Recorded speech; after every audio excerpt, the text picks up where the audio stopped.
Luke, what's up, Slim? Yo, yo, what's going on? My man DARCMAN, you on here? Yeah, we on here. I'm on here. Uh, Episode number 2 of T.Lucas' Lounge, man. I'm glad that you on here with me, brother.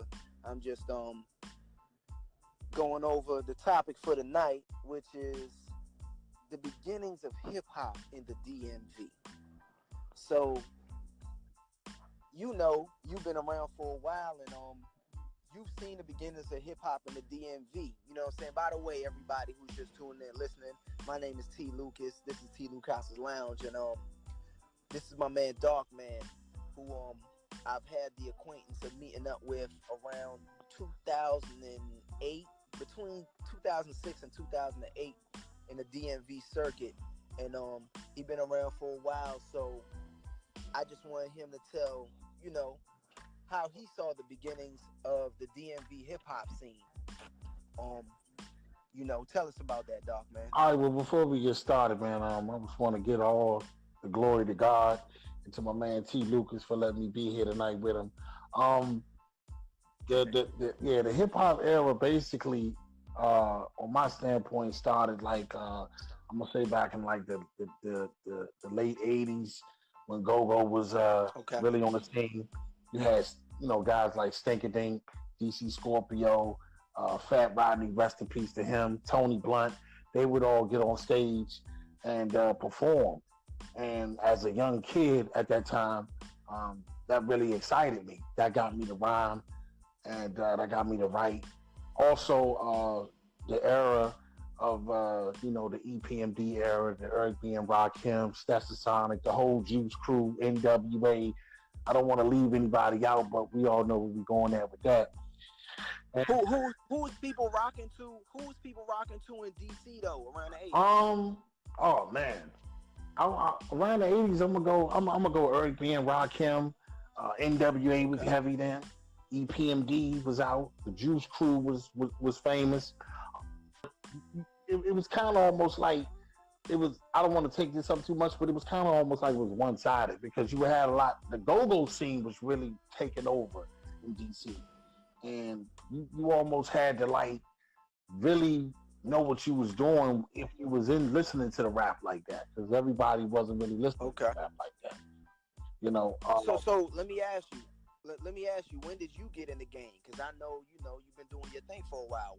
Around what time, like what year did you get in the game? Well, I first started going to the studio in 91, and that's when I had a group back then. We would record. If anybody know about Night Flight Studios, which is out in Maryland, that's where we started recording. Ooh. Yeah. Night Flight. I recorded some dope stuff in Night Flight too. Yeah. So that's Kevin Jackson, right? Kevin Jackson. I think it was Kevin. I think it was another guy named Rick. Rick there. I only had one producer there. His name was Rick, but it was a lot of producers there at the time. So that's when I recorded. Okay. That's when we recorded our first song there.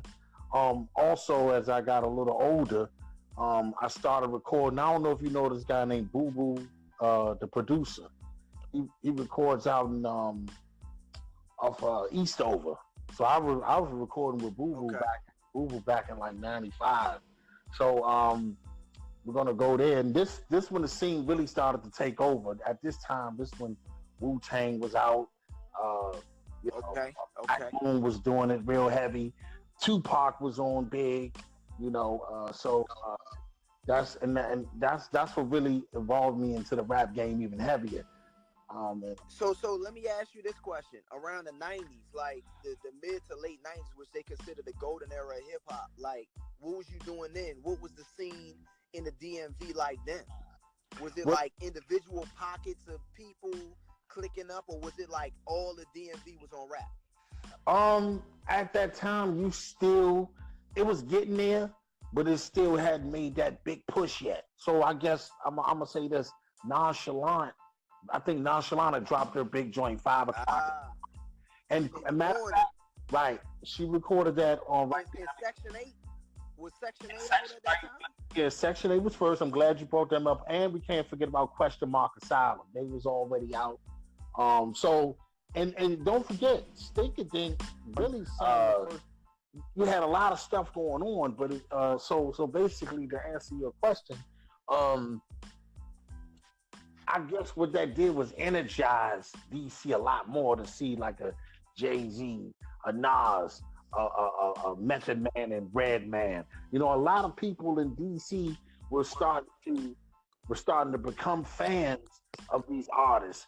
But I'm gonna tell you something. When the Master P era came out, that's when DC really started to like open up because everybody wanted that sound.